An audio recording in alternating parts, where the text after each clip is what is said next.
PNB Quick Balance. How to enable PNB online banking quick balance. And kung bago ka sa channel na to and gusto mo pa ng mga tutorial videos na katulad nito, please click the subscribe button. So ngayon gamit ko yung cellphone ko and naka-open na rin yung PNB mobile app.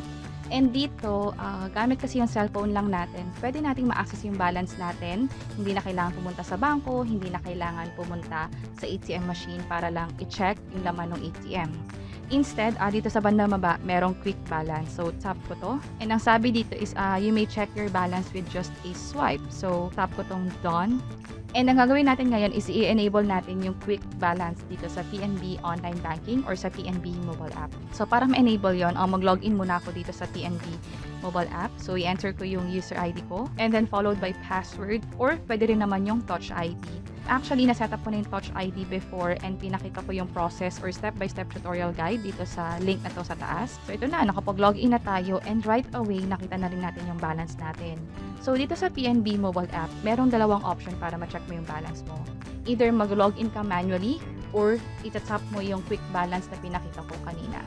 So, ngayon, gagawin natin or i-enable nga natin yung quick balance na option para hindi na kailangan mag-login with your username and password or ng touch ID. So, para ma-enable yung quick balance, tap ko tong 3 lines sa bandang taas and tap ko tong settings. And itong last option is quick balance. So, tap ko to. And ang sabi dito is select maximum of 5 if you wish to display before logging in.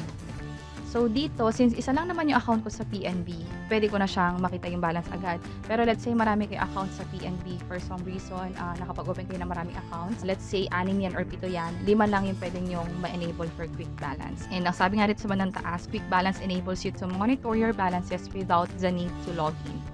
So, enable na natin to. So, tap ko na tong done. And your quick balance setting has been successfully saved.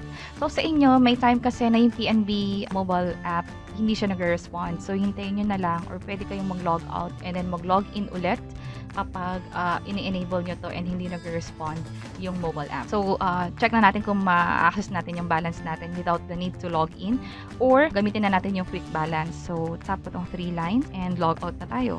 So, yes. And tap ko na tong quick balance sa baba. And ito na. So, nakita na agad natin right away yung balance natin sa PNB mobile app. So, napaka-convenient ng process na to. Like, kung may ina-expect kang pera and ayaw mo nang mag-login manually, let's say nasa daan ka or may ginagawa kang iba, pwede mo na agad i-tap yung quick balance and magpapakita na agad sa'yo yung most recent na laman ng pera mo or ng account mo. So, tap ko tong done. And by the way, kung may ibang tao na nakaka-access ng cellphone ninyo, let's say minsan napapahiram nyo siya sa anak ninyo, sa boyfriend or girlfriend ninyo or sa asawa ninyo, syempre, kung ma-access nila yung phone and pag sinap nila yung quick balance, makikita agad nila yung laman na account ninyo. So, sa inyo, make sure lang na kung i-enable nyo itong feature na to is bagay talaga to sa inyo and okay lang sa inyo na makita ng ibang tao yung balance ninyo kung na-access man nila yung cellphone ninyo.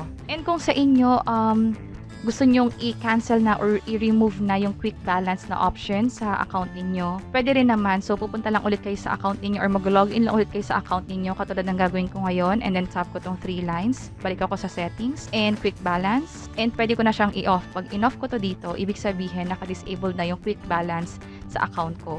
Pero sa akin, i-re-enable ko siya kasi hindi ko naman siya kailangan i-off for now. So, kanina hindi nagpakita yung terms and conditions pero ngayon nagpakita as you noticed, may nag-flash kanina na you agree to the conditions na sineset ni PNB Online Banking. And that's it. Sana nakatulong tong video na to. Please let us know by clicking the like button. And kung may naisip kayong questions or topics na tingin nyo pwede naming i-share online, please let us know by providing a comment below. And ito pa yung mga videos na pwede nyo i-check online. I hope na makatulong to sa inyo. And this is Lou from Invest Library. Until next time, bye-bye!